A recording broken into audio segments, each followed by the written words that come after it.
Graça e paz, queridos.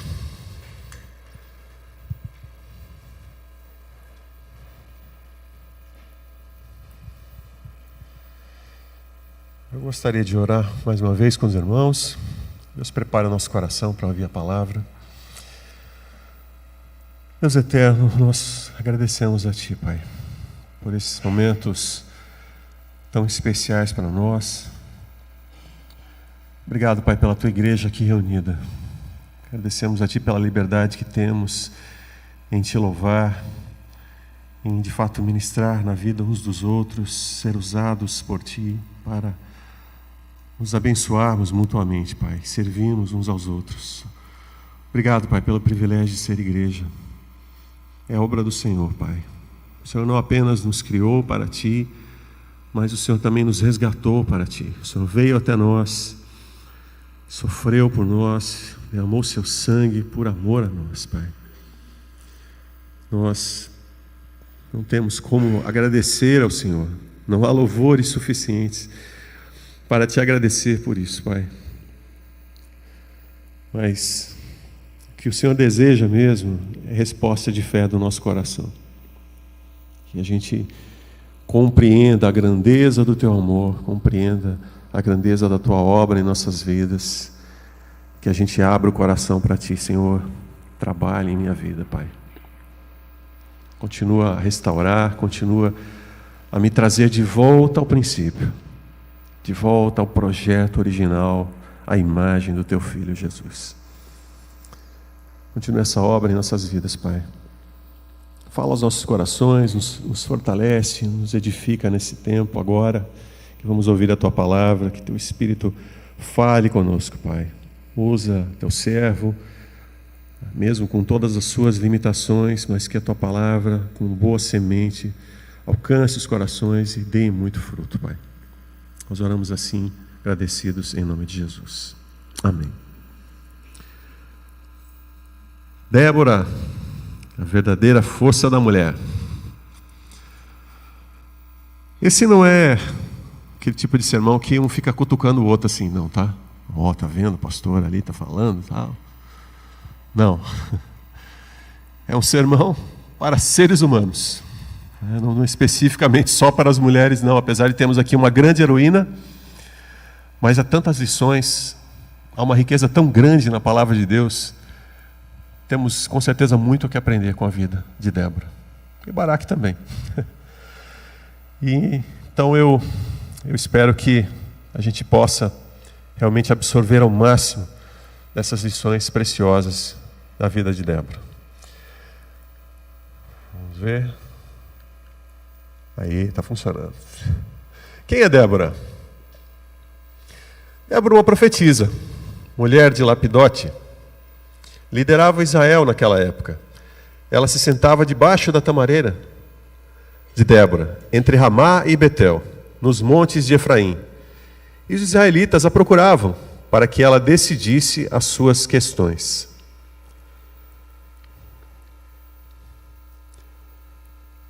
Vamos lá, pode passar o próximo. Mulher, primeiro. Profetiza. Essa ideia de profeta ela é um pouco confusa para a gente, né? A gente tem alguns conceitos meio bagunçados a respeito de o que é ser profeta. O que vem na sua cabeça quando você pensa em profeta? Qual a primeira imagem, né? Ou profecia? Alguém falando do futuro, não é? É o mais comum, alguém revelando o futuro. Mas esse conceito, esse ministério de profecia é muito mais rico do que a gente imagina, não é só isso. De fato, houve profetas na história de Deus, homens aos quais Deus confiou essa mensagem de trazer a respeito do futuro. O apóstolo João escreveu o livro de Apocalipse, né, onde ele teve visões do passado, do presente e do futuro também. E ele revela isso para nós. Mas nem todo ministério profético é isso, é revelar o futuro. Obrigado. Profecia, como a própria palavra diz, seria ser boca de Deus. É como um embaixador, alguém que fala a palavra de Deus. Traz a mensagem do Senhor. Obrigado. Então, de certa forma, o que estamos fazendo aqui, ao expor a palavra de Deus, é um ministério profético. E vários profetas fizeram isso. Eles traziam a lei, eles estudavam a lei de Deus, olhavam a sociedade e a vida, o que as pessoas estavam fazendo, confrontavam isso com a lei de Deus e alertavam o povo. Gente, isso está errado. Virá consequências, o juízo de Deus virá sobre nós, porque a lei diz, e nós estamos quebrando a lei. Muitos profetas tiveram esse ministério. Houve profetas que eram operadores de milagres, como Elias, como Eliseu. Então nós temos uma diversidade dentro desse ministério de profecia. Houve homens, mulheres também, gente que Deus escolheu para trazer a palavra dele para nós. Como que a Bíblia chegou até nós? Por meio de revelação de Deus. Deus chama essas pessoas, vai lá e diz ao povo. E assim o profeta se levantava diante do povo e dizia: assim diz o Senhor. E aí falava, revelava, trazia a profecia. E Deus cuidou para que essa profecia fosse escrita, fosse copiada e chegasse até nós nos dias de hoje. Então é um ministério muito rico. Então, que tipo de ministério que seria, né, de Débora? Muito provavelmente, pelo que ela fazia, era esse de confrontar o povo, mostrar. As pessoas iam até ela pedindo orientação. E ela os orientava de acordo com a palavra de Deus. Basicamente era isso. Nos diz também que ela era esposa de Lapidote. Ela era esposa, mulher de alguém. Era uma líder. O povo via nela essa posição de liderança. As pessoas iam até ela, buscar orientação, buscar direção, levar os seus casos, as suas questões. Olha, tive um problema assim e tal, e fulano. Ela, segundo a lei de Deus, julgava os casos, né, e dava o parecer da vontade de Deus para o povo. Era uma juíza. Uau, mulher importante. Não uma juíza como a gente conhece hoje, né, de toga, que senta lá no tribunal e, né, aquela coisa. É um pouco diferente esse ministério. Foi muito importante, né, porque um período da história de Israel que foi bem complicado, os juízes foram muito necessários. Mas eu vou voltar disso daqui a pouquinho. Ainda falando sobre esse tema profetiza, várias outras mulheres de Deus também exerceram esse ministério. Temos Miriam, por exemplo, lá em Êxodo 15, 20 e 21. Então Miriam, a profetisa, a irmã de Arão, tomou o tamboril na sua mão, e todas as mulheres saíram atrás dela com tamboris e com danças. E Miriam lhes respondia: cantai ao Senhor, porque gloriosamente triunfou e lançou no mar o cavalo com o seu cavaleiro. Miriam tinha esse ministério de profecia muito semelhante ao que a gente tem de louvor, de adoração, né? Ela saía cantando e junto, o povo se reunindo com ela também. Então, muito do que fazemos aqui de cantar a palavra de Deus também está incorporado nisso, nesse ministério profético também. Hulda não é muito conhecida, né? Você ouviu falar de Hulda? Tem muitas pessoas que a Bíblia não dá tantos detalhes, não conta tanto da história dela. Está lá em 2 Reis 22, 14. Então foi o sacerdote Ilquias e Aicão, Acbor, Safã e Asaías, a profetisa Hulda, mulher de Salum, e lhe falaram. Vamos buscar orientação com ela. Também outra mulher, que a gente não sabe muito, a gente não sabe nem o nome dela, né? A esposa de Isaías, né? Isaías 8:3. Eu fui, isto é, Isaías, ter com a profetisa, e ela concebeu e deu à luz um filho. Ana, lá em Lucas 2:36, e estava ali a profetisa Ana, filha de Fanuel, da tribo de Aser. Então não era uma novidade assim, não era uma coisa inédita, né? Débora foi a única. Não. Existem outras mulheres também aos quais Deus deu esse dom. Deus deu esse chamado também, de ser, né, porta-voz de Deus. Outra coisa, esposa. Quem é Lapidote? Não faz ideia, também não, eu não sei. A Bíblia não fala muito dele, não dá muitos detalhes de quem ele era, né? Não fala nem bem nem mal, então eu imagino que seja uma pessoa respeitável, né? Alguém que não criou nenhum problema, não deu nenhum escândalo. Então a Bíblia não dá muitos detalhes, né? Mas para Deus foi importante colocar. Ela era uma esposa. Ela era esposa de alguém.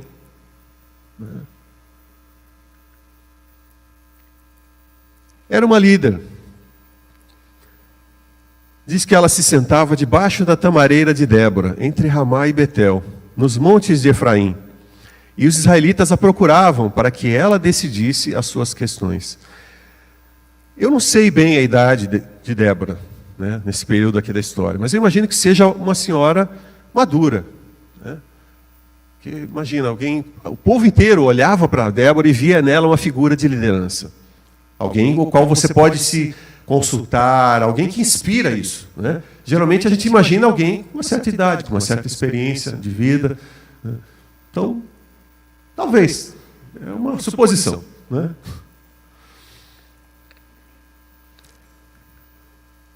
Ela faz parte de um grupo, como juíza, um grupo de 12 juízes. Otiniel, Eude, Sangar, Débora, Gideão, Tolá, Jair, Jefté, Ibzan, Elon, Abdon e Sansão. 12 pessoas. A única mulher aqui no meio desse grupo. Pessoas às quais Deus chamou para uma missão bem especial, bem específica. 6 deles nós temos um pouco mais de detalhes. A Bíblia conta um pouco mais da história deles, do que eles fizeram e tudo. Então eles são conhecidos como juízes maiores. Não é porque são mais importantes, mas é porque tem mais texto para a gente conhecê-los. E outros 6, a Bíblia simplesmente menciona eles, mas não dá muitos detalhes. Então ficaram conhecidos como juízes menores. Né? Mas vamos ver um pouquinho desse ministério. Quem são essas pessoas? Otiniel, filho de Kenaz, irmão de Calebe, mais novo do que ele, lá em Juízes 3:9. Vocês vão ver que esse grupo aqui, ele é um pouco improvável, assim, né? Porque o irmão mais novo, geralmente, o mais velho é que recebia a herança, o herdeiro, era o filho responsável pela família, o que recebia mais responsabilidade. Geralmente é assim, a cultura é assim. Né? Mas o ministério de juiz caiu sobre o irmão mais novo. Então isso já é assim, bem diferente, né? Não chama atenção.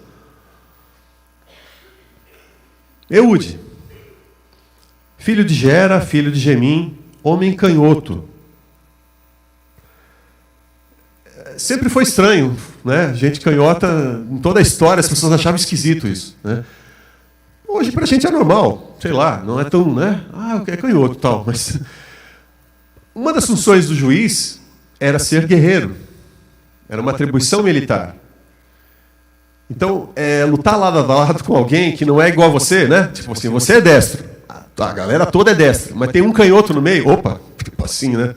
Eu vou ficar um pouco longe, porque vai que ele o golpe. Né? Então, não era assim, o ideal, né, para colocar dentro de informação de combate. Né? Então, é algo meio incomum.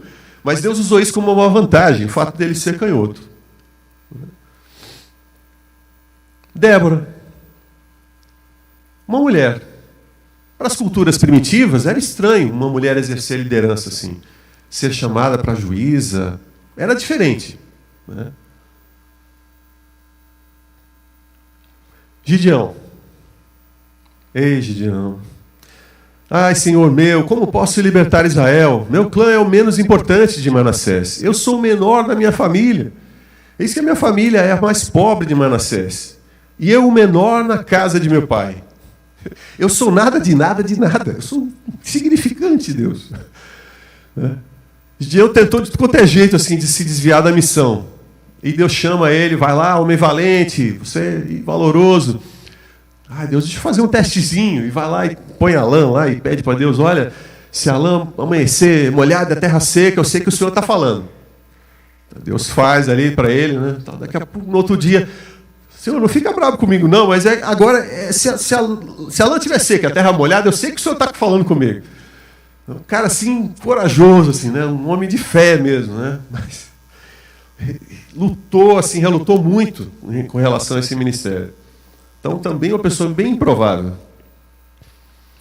Jefté. Embora Juízes 11:1 nos fala, nos chama de homem valoroso, até os irmãos dele rejeitavam ele, porque ele era filho de uma prostituta. Digamos assim, era um problema de família ali, né? Então, outra pessoa bem improvável. Sansão era diferente também para a época. Juízes 13:7 nos diz que ele era nazireu, que significava que ele tinha que ser diferente dos outros jovens da sua época. Lá em Números 6, de 1-21, diz que Sansão foi um excêntrico social, né? Ele não podia cortar o cabelo, não podia tocar em morto algum, tinha que se abster de todo álcool. Tinha coisas que ele não podia fazer, né? Então também eram pessoas bem diferentes. Temos aqui um grupo bem... Você imaginar assim, que coisa, né?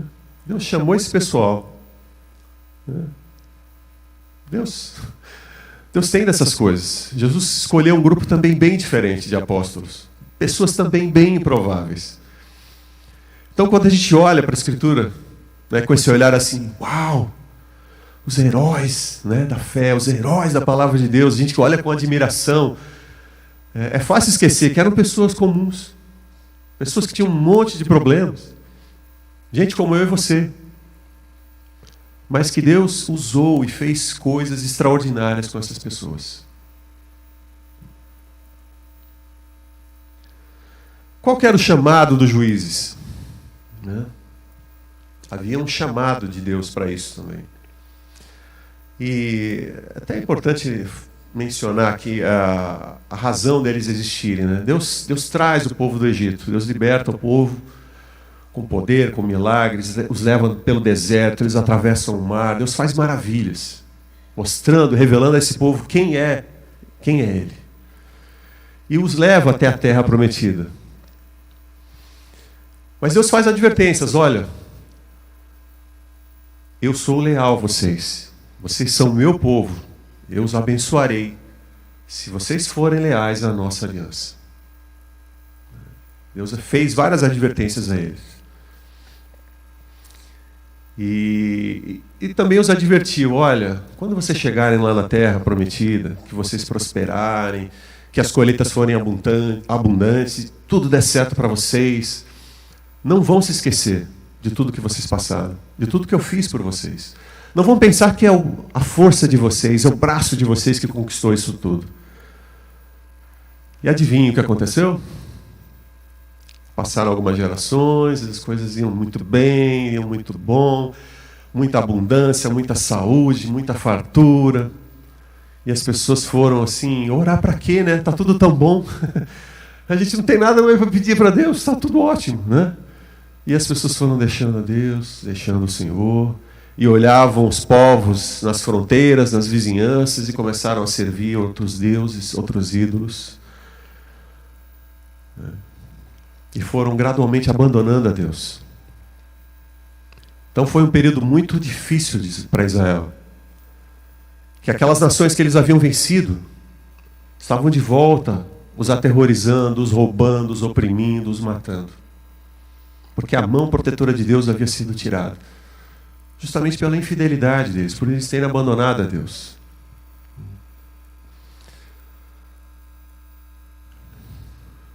Como que é esse chamado dos juízes? Bom, Otiniel, lá em Juízes 3:9 diz: os filhos de Israel clamaram ao Senhor, e o Senhor levantou-lhes um libertador que os libertou. Então, meio que iniciou esse ciclo, né? As pessoas entraram na terra, estava tudo bem, foram abandonando a Deus, Deus tira a sua proteção, começam a sofrer, e aí se lembram do Senhor, né? Aí a gente lembra de orar. Senhor, e clamaram ao Senhor, e o Senhor levantou-lhes um libertador que os libertou. Primeiro foi Otoniel. Passou um tempo, né? Então os filhos de Israel clamaram ao Senhor de novo, por quê? Porque abandonaram o Senhor, novamente veio a opressão, lembraram-se de Deus e buscaram auxílio. Então o Senhor levantou a eles Eude. E assim foi com Gideão, Então o Senhor olhou para ele e disse: vai nessa tua força e livrarás a Israel das mãos dos midianitas. Porventura não te enviei eu? Jefté. Então o Espírito do Senhor veio sobre Jefté.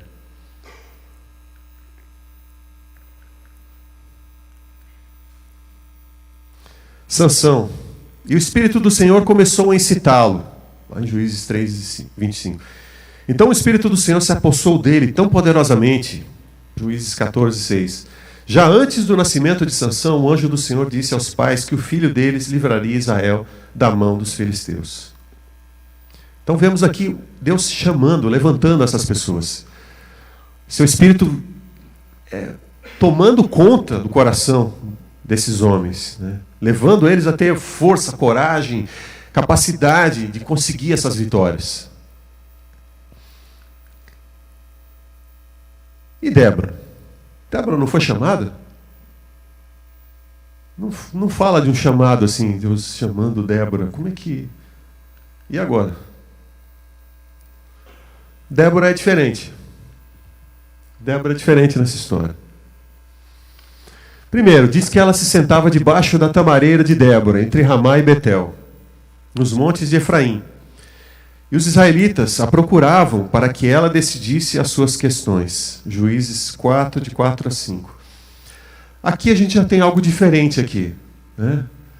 Sabe por quê? Lá em Deuteronômio 16, 18, diz o seguinte: juízes oficiais porás em todas as tuas portas, que o Senhor teu Deus te der entre as tuas tribos, para que julguem o povo com juízo e justiça. Débora não se sentou num tribunal lá, não se sentou no lugar de destaque que normalmente as lideranças ficam. Ela não ficou lá na porta. Ela ia para um cantinho lá, entre algumas palmeiras, que ficou famoso, né, que acabou sendo chamado, né, as palmeiras de Débora. Era o cantinho dela. E o povo ia até ela. Isso já nos mostra, já nos sinaliza algo. As pessoas deixaram de consultar aqueles que eram os líderes ali, já constituídos, tradicionalmente, aquelas pessoas, né, que ficavam às portas da cidade, talvez por não confiarem neles, talvez dada a situação do povo abandonar a Deus e tudo mais, a corrupção tomar conta. Esses homens perderam a confiança. Ela não foi lá dizendo: sai daqui, esse lugar aqui é meu agora. Não. Ela não entrou em conflito com ninguém, não tomou o lugar de ninguém, não houve qualquer problema.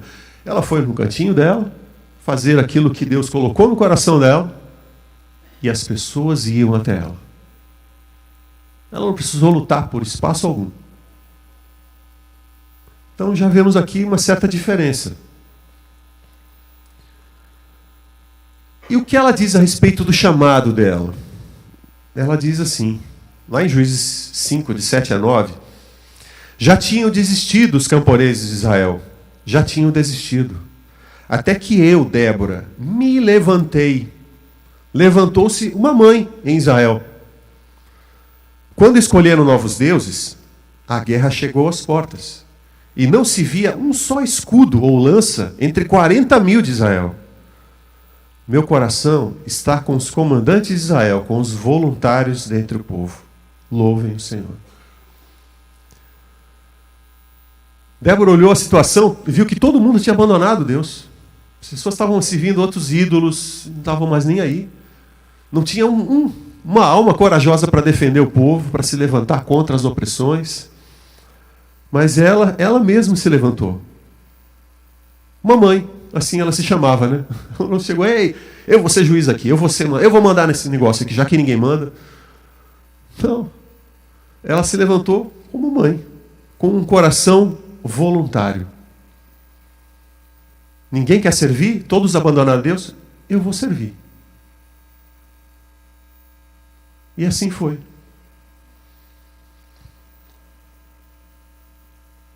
O chamado, na verdade, era para Baraque.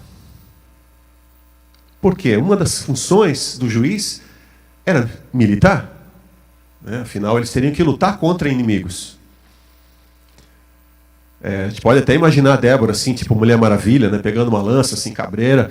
Vamos lá, bora, que eu vou encarar tudo aí, vou matar esse povo todo, né? Tocar o terror. Não.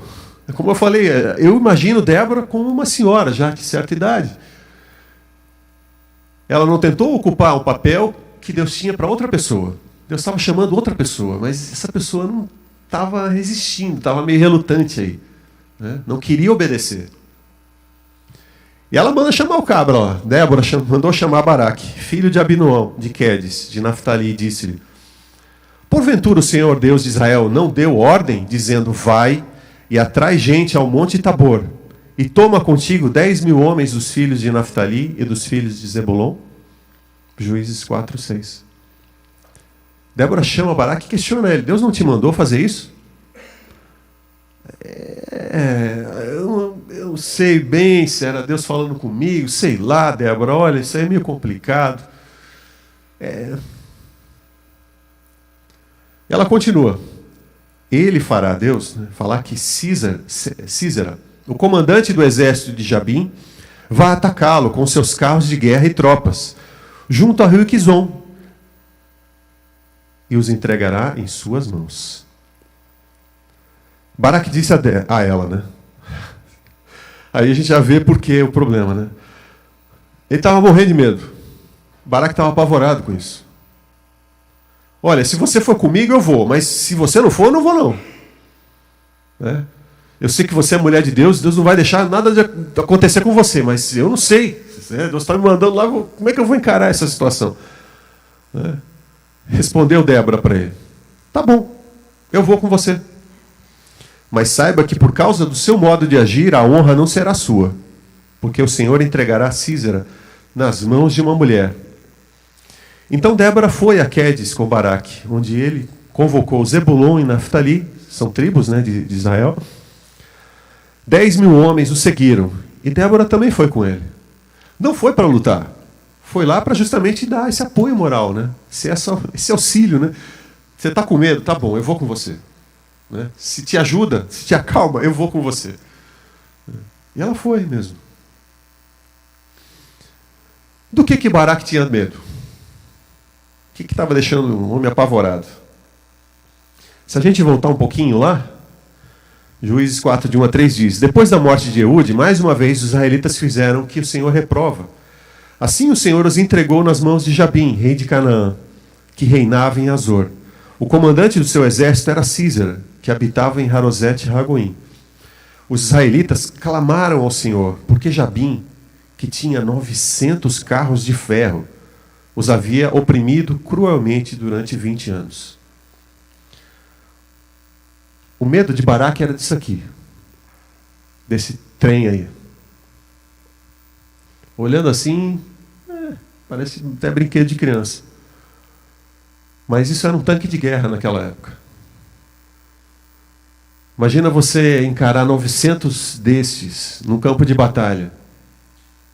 Você podia ser atropelado pelos cavalos, triturado pelas lâminas que muitas vezes eles colocavam nas rodas, flechado, empalado por uma lança. Não tem como lutar com isso. Israel não tinha carros de combate. Israel mal tinha armas de ferro. Eles usavam ainda espadas de bronze, muito mais fracas, né, no combate. Tinham fundas, era muito primitivo para lutar. Como que a gente encara um negócio desse? Na unha. Então era isso que Baraque estava apavorado. Era isso que dava medo a ele. Só que Deus dá a vitória. O Senhor, quando saísse de Seir, quando marchasse desde os campos de Edom, a terra estremeceu. Os céus gotejaram, as nuvens despejaram água. Os montes tremeram perante o Senhor, o Deus do Sinai, perante o Senhor, o Deus de Israel. Juízes 5, 4 a 5. Já eles cantando dessa vitória, né? Como que aconteceu essa vitória? Como que Deus deu a vitória a eles? Depois continua lá em Juízes 5, 21. O rio Quizon os levou. O antigo rio, o rio Quizon. Avante, minha alma, seja forte. Eles celebravam, porque era uma vitória extraordinária. Deus mandou a água. Uma tempestade absurda. Afogou o exército, os carros atolaram na lama. Deus mandou raio em cima. Imagina, né? Um carro de ferro, né? Um baita de um para-raio, excelente para-raio. Né? E basicamente ele eliminou o exército, a grande ameaça, né, que parecia invencível, parecia impossível. Mas o Senhor equilibrou a luta. Eles passaram ao fio da espada, todo o exército. Apenas o general Císera escapou.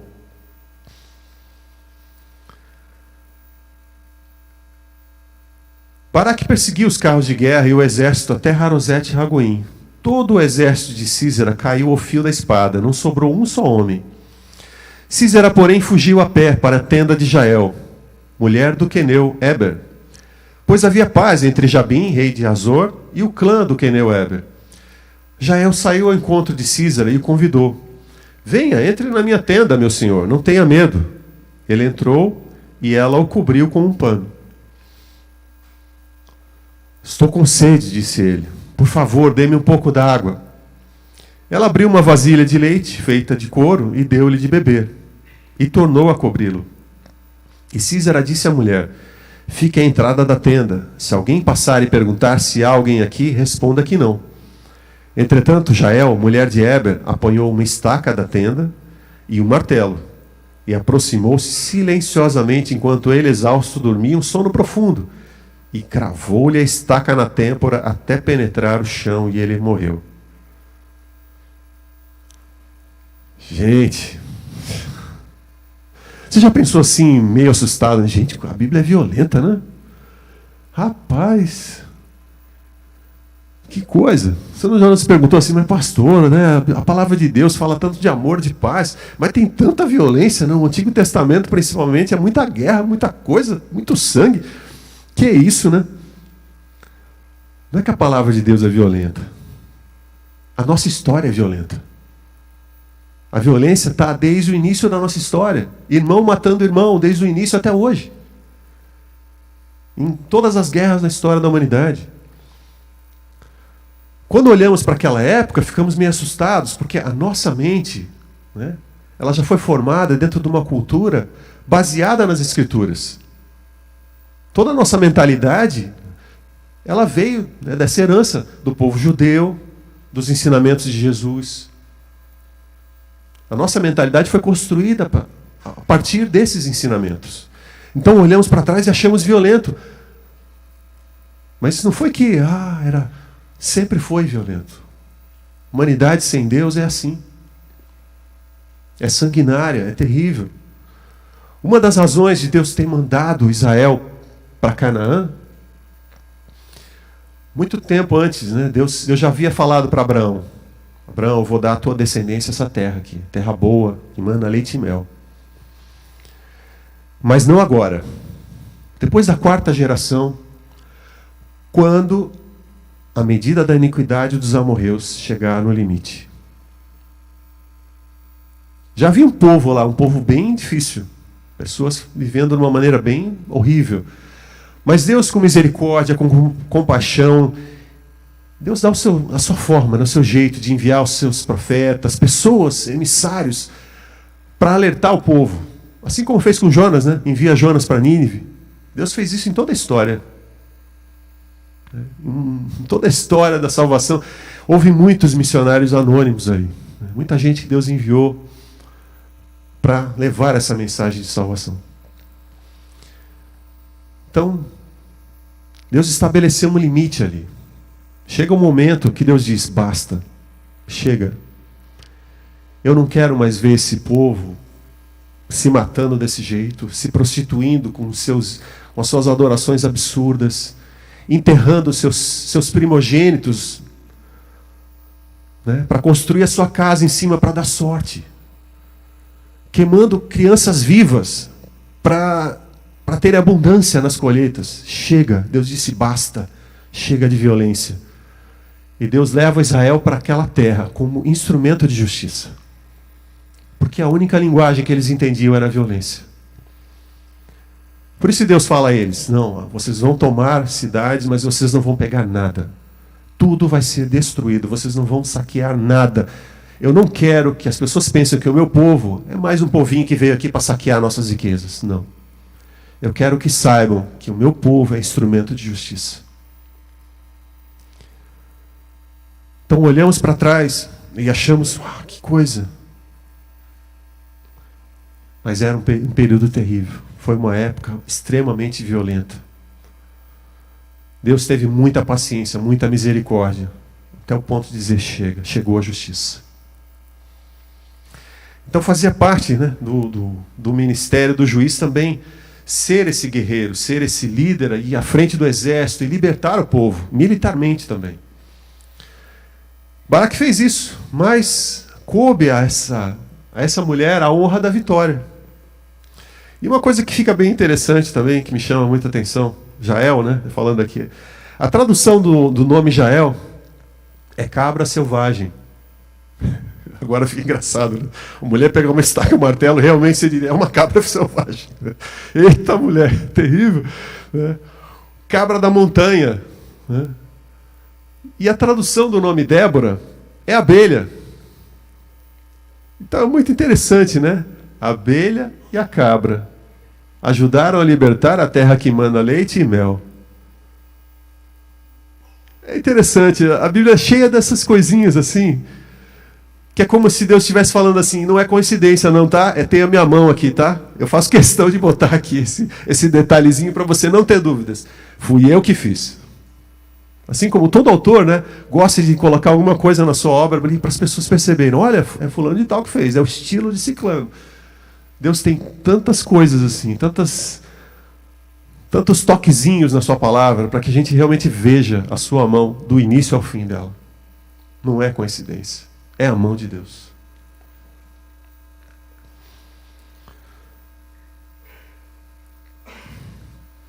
O que podemos aprender com Débora? Agora vem a parte difícil. É tanta coisa. A Débora me ensina tantas preciosidades. Eu tive que colocar algumas aqui, resumir ao máximo, para a gente conseguir guardar algo. Eu quero que a gente consiga lembrar disso. Né? Ter fé e um coração voluntário.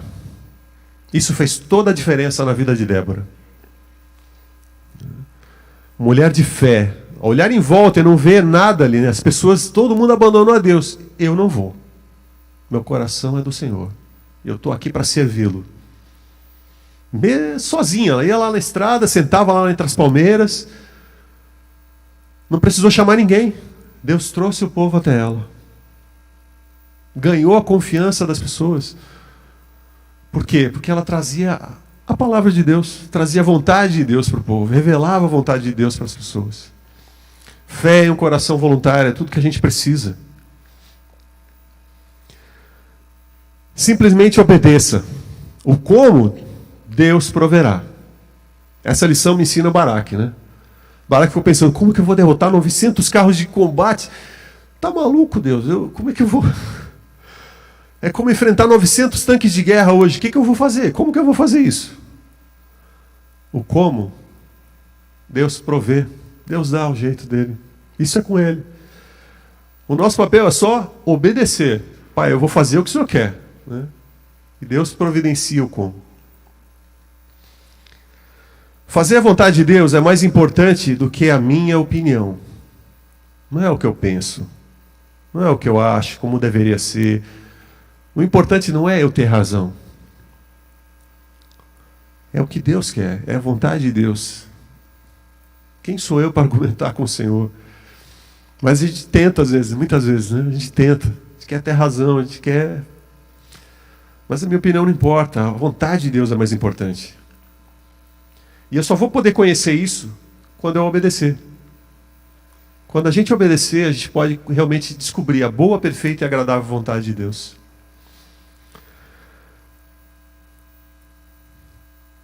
Não desperdice tempo e energia lutando por espaço, títulos ou reconhecimento. Isso também é importante. Débora não foi lá brigar com as autoridades que ficavam na porta da cidade, dizer, vocês são tudo corrupto, o povo não confia em vocês, eu sou a juíza aqui no pedaço. Ela não entrou em conflito com ninguém, ela não estava atrás de título nenhum. Como ela era reconhecida, como ela chamava a si mesma? Esposa e mãe.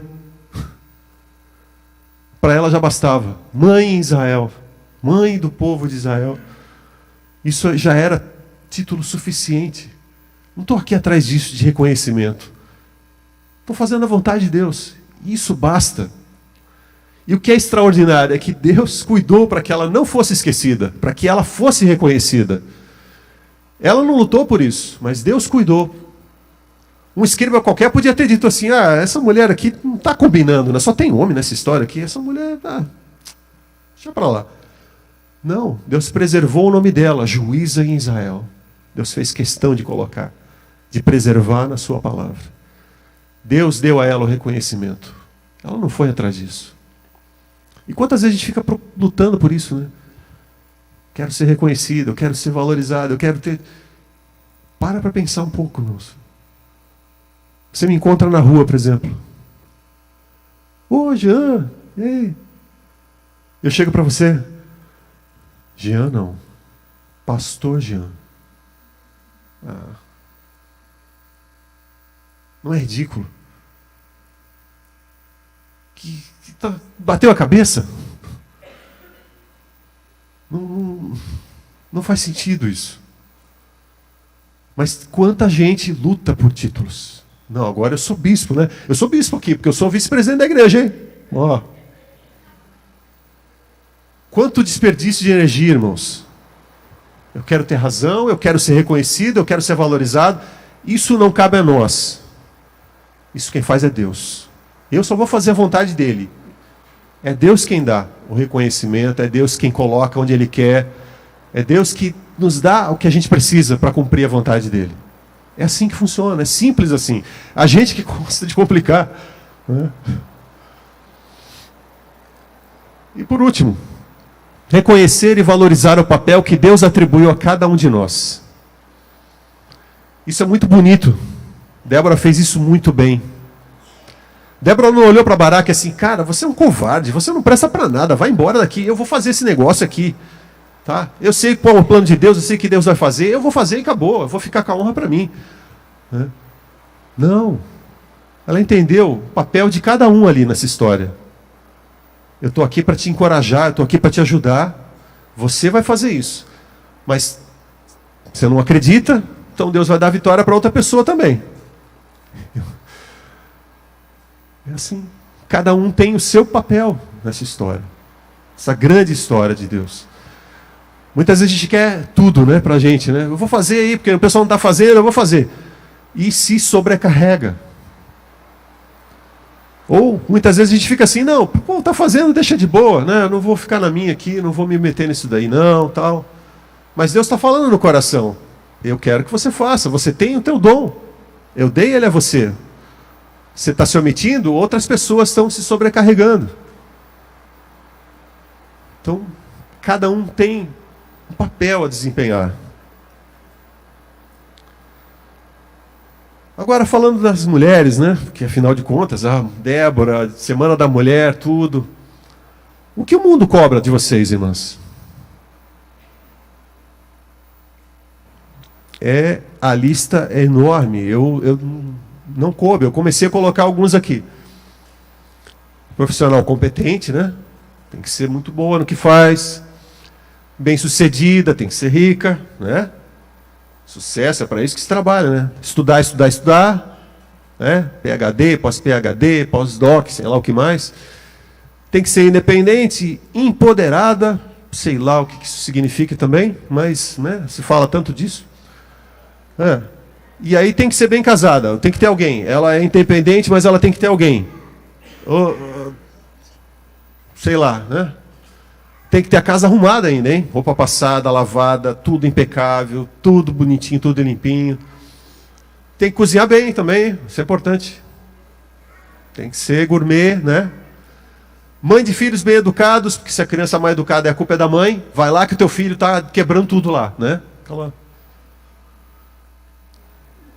Tem que ser bonito e elegante, né? Tem que ser bem vestida, cabelo bem feito, unha bem feita. Uma montagem assim, olha, são horas, hein? Cara, que coisa. E tem que estar em forma também. E eu botei pontinhos, porque não acaba, tem mais. As irmãs podem lembrar de tantas outras coisas. O mundo exige isso de vocês. E o que eu vejo, né? Eu vejo mulheres sobrecarregadas, cansadas e culpadas muitas vezes, porque não estão conseguindo dar conta. E quem poderia? Quem daria conta de tudo isso, irmãs? Só que isso tem estratégia, tá? Por trás disso. Tem uma razão de ser. O que Deus cobra de vocês? O que Deus quer de vocês, na verdade? O que Deus espera das irmãs? Ser boa esposa. Boa mãe. Foi essa preocupação que Paulo escreve lá para Timóteo: olha, exorta as mulheres mais velhas que ensinem as mais jovens a serem boas esposas e boas mães. A preocupação de Paulo era essa, né? Que as irmãs anciãs e mais experiência com Deus consigam compartilhar isso, orientar as irmãs. Tá, pastor, mas a vida da mulher então é isso? Foi para isso que Deus criou a mulher? Não. Nem todas as irmãs se casam, nem todas as irmãs têm filhos. Eu sei que a mulher é extraordinária, mas ainda é ser humano. É ser humano, tem dons, tem talentos, tem potenciais extraordinários aí. O mundo perde muito se a gente trancasse as mulheres todas em casa. Não, você não pode sair. A gente só perde com isso. O trabalho de vocês, o toque de vocês enriquecem esse mundo. E há por trás disso um superpoder, tá? Tem uma razão que, infelizmente, como a gente não entende, a gente despreza. Deus espera que você exerça o seu papel de auxiliadora. Essa palavra é uma palavra tão especial. O pastor que gosta de hebraico, né? A palavra Ezer, auxiliador. Ela só é empregada para Deus.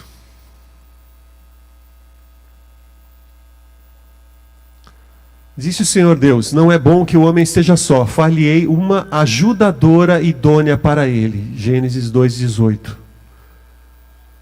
Deus usa essa palavra também para a mulher. Deus olha para o homem e diz: está tudo ótimo, está tudo bem, perfeito, o nosso relacionamento é maravilhoso, né? Somos tão chegados, tão próximos. Mas eu sou criador, eu sempre vou ser criador, e ele sempre vai ser criatura.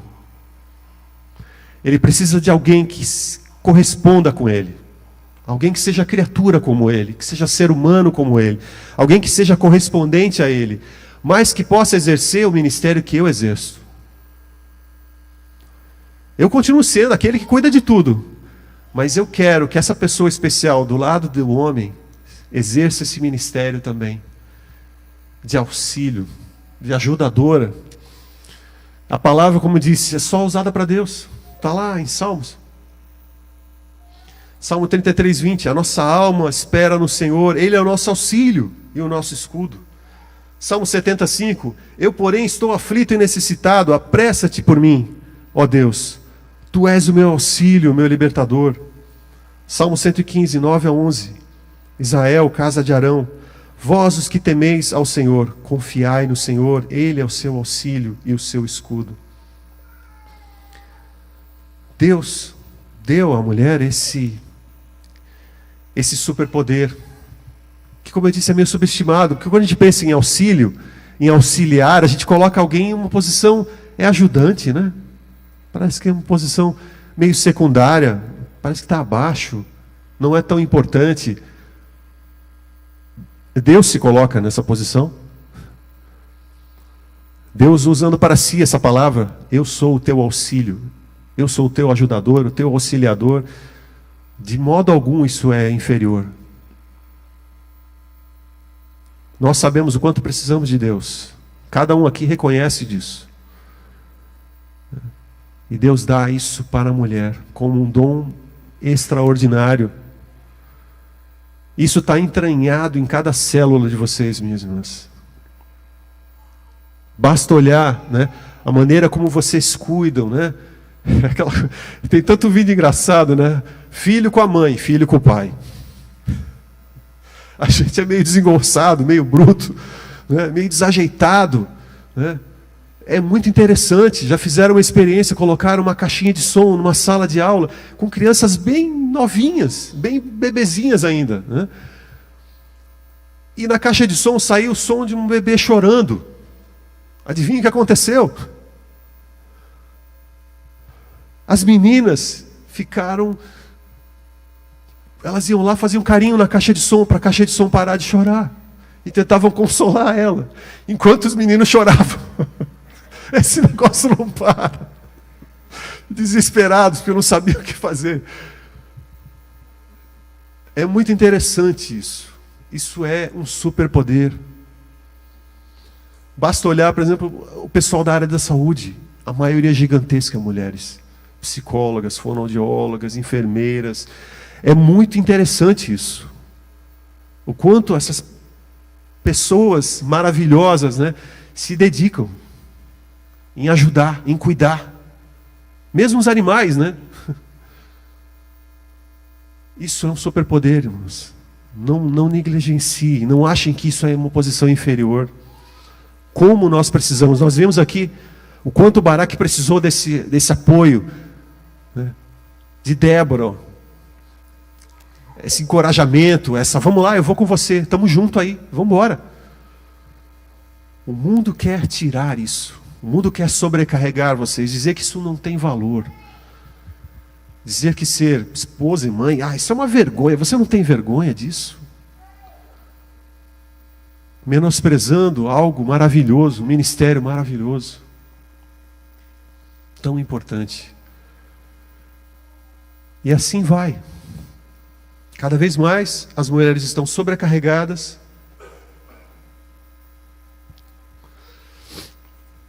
Aflitas, culpadas, por não conseguir dar conta de tudo isso. Mas a estratégia do inimigo é essa mesmo: sobrecarregar vocês, a tal ponto que vocês não possam nem mesmo se ajudarem, quanto mais exercerem o seu ministério.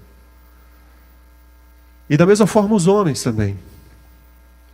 Tantas situações, tantas dificuldades, tantos problemas para desencorajar, para acovardar, para confundir, para tirar o homem do foco, de ser a liderança do lar, de ser aquele que cuida, daquele que está ali a ponto de dar a vida por aquela que Deus deu a ele. Aquela que é o vaso mais frágil, como Deus disse. Deus fala, né? Assim como Cristo deu a vida pela sua igreja, assim os maridos devem dar a vida pelas suas esposas. Da mesma forma, a estratégia do inimigo é tirar a gente do foco. Liderança, o que é isso? Eu nem sei. Liderança é mandar? Eu mando em casa e acabou. Da onde vem tudo isso, toda essa confusão, todo esse conflito? A gente sabe. Deus falou: com dor darás à luz filhos. O teu desejo será para o teu marido, e ele te dominará.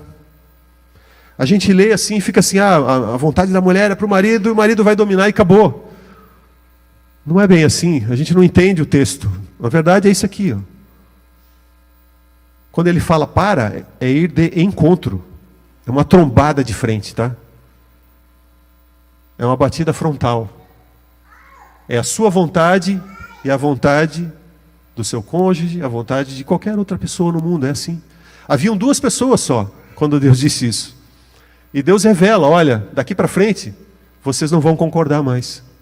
Vai ter conflito, vai ter discórdia, porque você agora tem a sua vontade, ele tem a dele, vocês agora são egoístas. Aquilo que era harmônico, perfeito, já não é mais. Sempre vai haver esse conflito. Então Deus revela: a tua vontade irá de encontro e entrar em choque com a do teu marido. E ele, no caso, vai te dominar pela força e vai te oprimir. E assim caminha a humanidade, não é verdade? Nós vemos isso todos os dias à nossa volta. É a história da humanidade. Mas esse não é o plano de Deus. Não era assim que Deus queria. Deus tem papel definido para homens, para mulheres. Ministérios para cada um de nós. Como vamos fazê-lo? Como vamos exercê-lo? Novamente, trazendo à memória aqui os ensinamentos que Débora fez isso muito bem. Ela não deixou de ser esposa, ela não deixou de ser mãe, mas exerceu muito bem o ministério dela. Fez diferença em Israel. Foi realmente uma ajudadora, uma auxiliadora do povo, de Baraque. Mudou a história daquela nação. Foi instrumento de Deus. Mas ela entendia bem o papel dela. Então, para guardar no nosso coração, fé, coração voluntário, irmãos, para todos nós, tá? Não é só para as Déboras que estão aqui, para os Baraques também, tá? Fé, coração voluntário. Obedeça, irmãos. Quantas coisas a gente fica assim, mas Deus, não vai funcionar, esse negócio não vai funcionar, não dá certo. Tua palavra diz isso, mas eu não sei como fazer.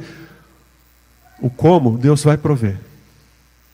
A gente vai começar a conhecer o sobrenatural de Deus, as maravilhas de Deus, quando a gente obedecer a Deus. Deus vai mostrar para a gente o como Ele faz as coisas. Fazer a vontade de Deus é mais importante que a minha opinião. Gente, como a gente valoriza, né, a nossa opinião. Eu penso assim, eu penso aquilo, eu acho que não sei o quê. Eu.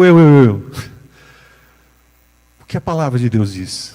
O que a palavra de Deus nos ensina? Isso é mais importante, gente.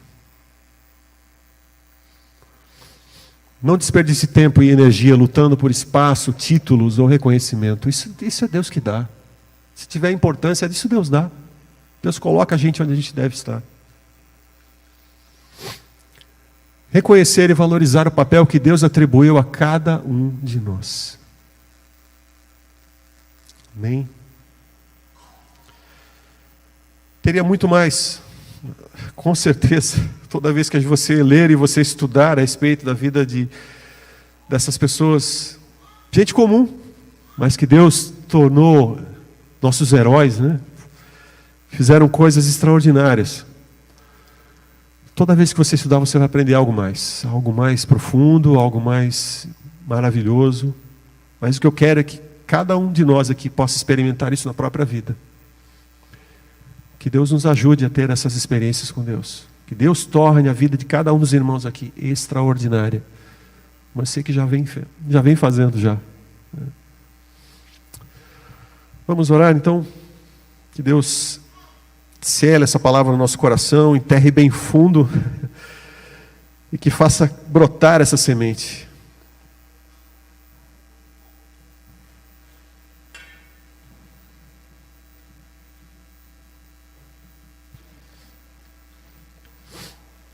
Pai eterno, nós queremos agradecer a Ti, ó Deus.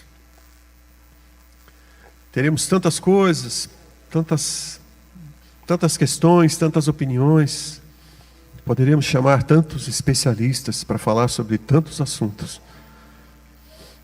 Mas tudo que nós mais precisamos é a Tua palavra, Pai. Tua palavra revelada a nós,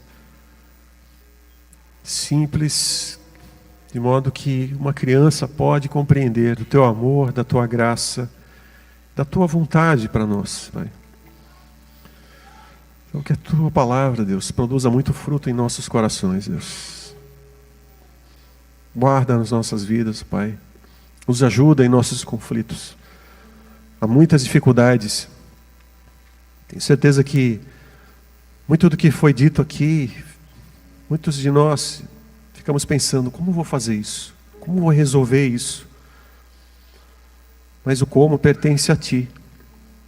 O Senhor só quer que a gente obedeça, que a gente tenha fé, que a gente realmente faça aquilo que o Senhor nos pediu para fazer.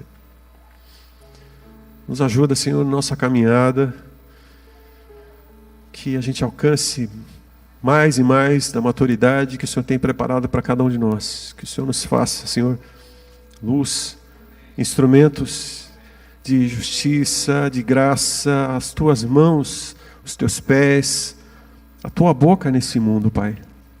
A Tua igreja realmente seja o Teu corpo aqui, manifestado para que tantos outros possam conhecer a Ti, Senhor. Usa as nossas vidas, Pai, mais e mais. Como indivíduos, como famílias, como povo do Senhor. Pedimos a Tua bênção, Pai. E Te agradecemos, ó Deus. Sabemos que o Senhor já tem feito maravilhas no meio do Teu povo. Muito obrigado. Nós oramos assim, alegres, em nome de Jesus. Amém, Pai. Deus abençoe, irmãos.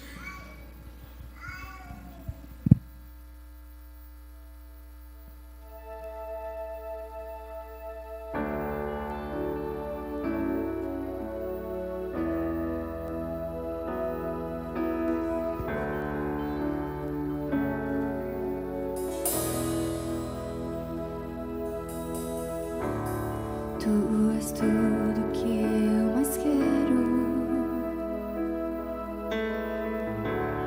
O meu fôlego, tu és.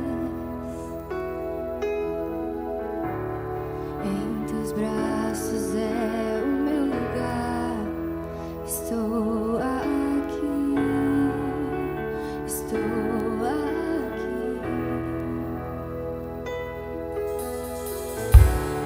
Pai, eu amo sua presença.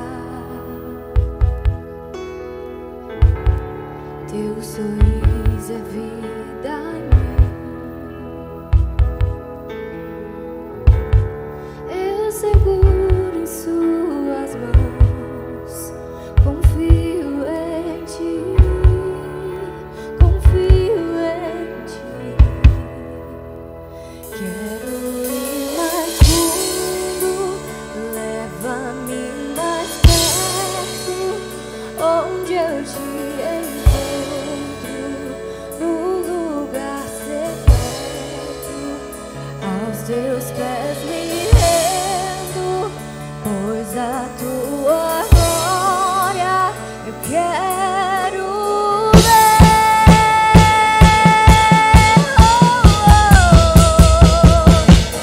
Eu te quero.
Jesus, a tua glória eu quero ver.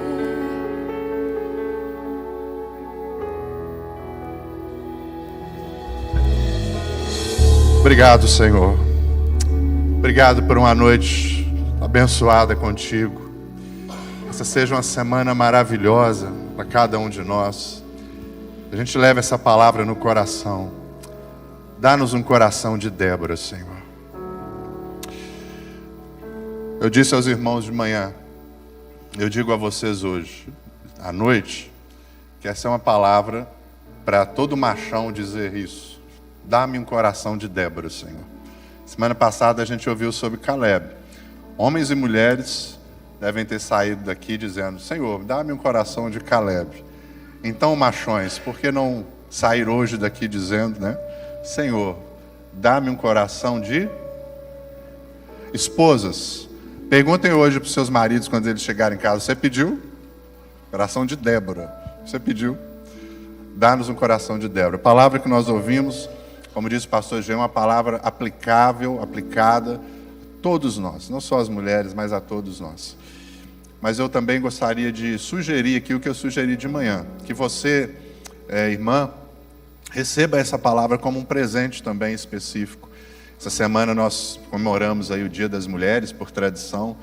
Então receba essa palavra como um presente para você. E compartilhe essa palavra. Pode ter alguém que você pode mandar o link do vídeo do YouTube, está gravado. Vá lá no nosso canal do YouTube. Todas as pregações são gravadas. Talvez alguma aí mais para trás teve algum problema técnico, mas o trabalho já está sendo corrigido lá. Os irmãos estão fazendo um trabalho muito bem feito. A gente está melhorando. Então, mande esse link para alguma mulher. Sabe por quê? Porque essa palavra também é uma palavra que, carregada de teor bíblico, que nos mostra qual é realmente o poder ou o empoderamento que a palavra de Deus dá para as mulheres. E, ao mesmo tempo, ela desconstrói e torna supérfluo tanta palavra e tanta coisa do nosso século que pressiona vocês, irmãs, ou que às vezes querem fazer vocês tomarem um molde, ou quererem ser, ou se empoderarem com um conceito de poder que não é esse da palavra de Deus, mas é a palavra de Deus, como o pastor Jean disse aqui, que estabelece vocês como poder. Leve essa palavra, mande esse link para alguém, abençoe a vida de alguém e sinta-se presenteada, né, com a palavra trazida aqui pelo pastor Jean. Quero dar 2 avisos aqui antes de você sair, rapidamente. Primeiro é que a Gabriela é a nossa ali, está aí? A Gabi? Lá atrás, olha lá.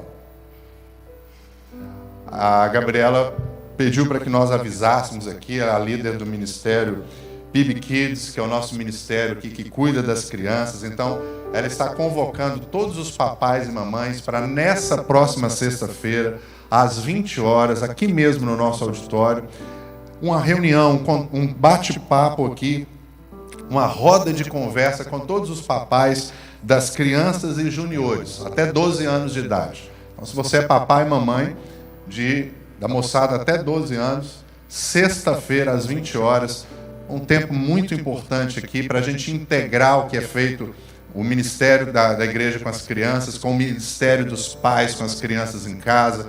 Venha saber qual é o planejamento para o ministério com as crianças, venha fazer perguntas, venha ouvir, né, e conhecer um pouco mais, para a gente integrar e somar esforços e edificar a vida das nossas crianças.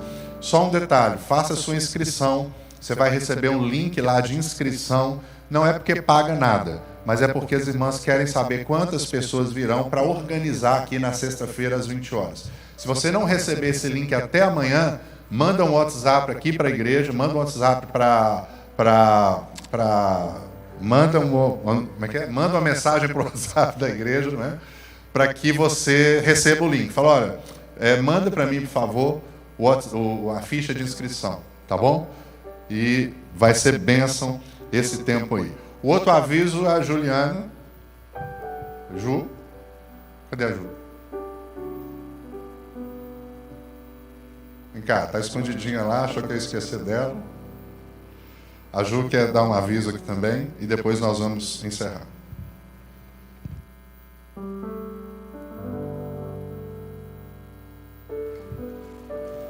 Podia pregar um dia aqui, sabe?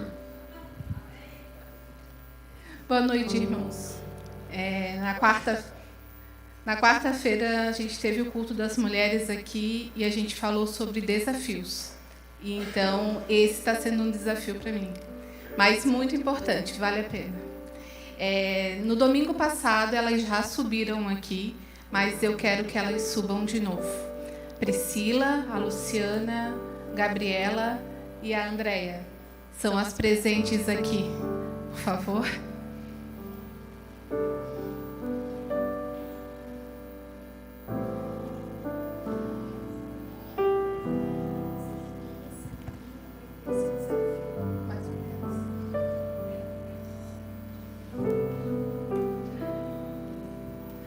Vou ser bem breve, tá? Quero deixar com elas só um pedacinho de uma palavra que me chama muita atenção também, para a minha vida. E creio que para a vida de vocês também. Está lá em Provérbios 31, 10 até o 12. Mulher virtuosa, quem o achará? O seu valor muito excede de rubis. O coração de seu marido confia nela, e a ele não falta riqueza. Ela lhe faz bem e não mal todos os dias de sua vida. Queria deixar com vocês essa palavra. Eu sei que vocês já têm ela guardadinha aí no coração de vocês. E falar que a gente vê realmente o coração de Débora na vida de vocês. E a gente vê essa palavra na vida de vocês. E falar que vocês realmente são espelhos para a nossa vida. Tá? Que vocês continuem assim. Eu queria chamar os maridos.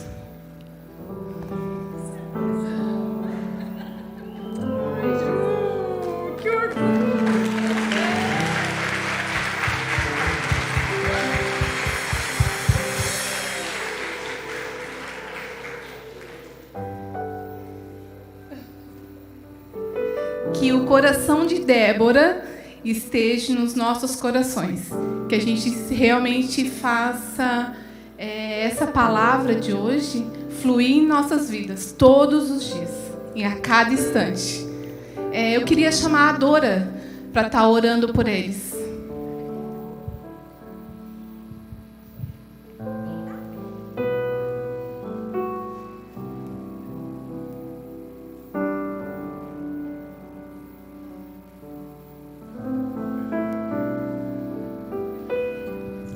Vamos se colocar de pé para orar pela mulher, esposa dos pastores.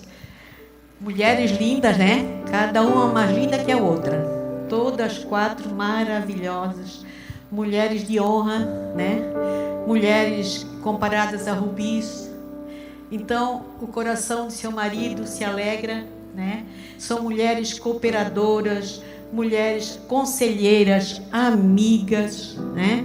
Então, a igreja vai orar agora, em comum acordo, pela vida delas, né? Para que Deus abençoe a vida de cada uma, porque essas mulheres são mulheres guerreiras, mulheres que trabalham, que lutam, que oram pelos maridos, pelos seus esposos, né? Porque a gente sabe que não é fácil ser mulher de pastor, tá? Eu creio que também seja um dom que Deus deu para cada uma. Então, eu quero pedir a Deus pela vida dela e como igreja, nós todos, né? Em nome de Jesus. Senhor, nosso Deus e Pai, queremos, Senhor Deus, agora neste momento, como igreja, Senhor Deus, interceder pela vida dessas quatro mulheres, Senhor Deus, mulheres que andam ao lado do seu marido, mulheres que o Senhor escolheu para ser esposa de cada um, Senhor Deus, mulheres que querem o bem do seu marido, o bem da igreja, porque Deus está na vida de cada uma delas. Isso nós sentimos, a presença de Deus na vida de cada uma, mulheres dedicadas a tudo, a família, ao lar, à igreja. Então nós queremos somente, Senhor Deus, clamar a Ti, Pai, pela vida de cada uma, que o Senhor continue abençoando, dando graça, dando prosperidade para a vida de cada uma delas, que elas possam, Senhor Deus, ser sempre essas mulheres que estão prontas a servir, Senhor Deus, a Ti primeiramente e a igreja, seus esposos e a igreja, Senhor Deus. Então que o Senhor continue abençoando com toda sorte de bênção das regiões celestes. É isso que nós te pedimos e te agradecemos pela vida de cada uma delas. Em nome de Jesus, aplausam essas mulheres maravilhosas.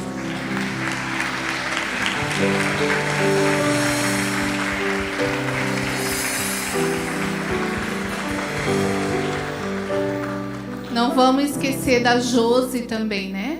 Que ela é a esposa do Cristiano. Ela também é Débora, né? Ela é uma graça. E com certeza também é uma mulher virtuosa. Vamos esquecer de estar orando por ela também.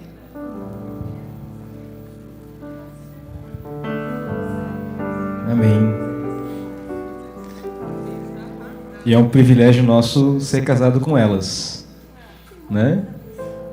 E acho que a minha frase é a mesma de todos os outros pastores aqui, né? É um privilégio nosso ter elas do nosso lado. E eu tenho certeza que é um privilégio de vocês, homens, ter a esposa de vocês aí, né? E tem servido, tem abençoado a vida de vocês e tem cuidado de vocês. Assim como o pastor Jean falou, né? Auxiliadora, aquela que cuida. É um dom de mulher, né? Mulher cuida de tudo, né? A minha esposa cuida de tudo lá em casa. E ela tem 3 homens em casa. De vez em quando ela está brigando com a gente porque a gente não cuida do jeito que ela cuida. E ela quer que a gente cuide do dom que Deus deu para ela, né? A gente não consegue. A gente tenta, se esforça, mas não consegue. E nunca está do jeito que ela quer. Então, é assim que acontece. A gente tenta ser o melhor, né? Para abençoar a vida dela. E entenda, sua mulher, marido, ela quer fazer isso porque é o melhor que ela pode oferecer para você quando ela faz isso. Então, quando ela pega no teu pé para dizer tem que ser desse jeito, é porque ela quer dar o melhor para ela. E ela está oferecendo o melhor dela para você. Aproveita, curte e ajuda ela também nesse processo, tá bom? Que o Senhor te abençoe e te guarde, que o Senhor derrame a graça dele sobre sua vida, que o Senhor faça com que o seu rosto se volte para você e te dê a paz. Que você tenha uma semana abençoada, cheia da graça do Senhor na tua vida. Vá em paz, que Deus te abençoe, queridos.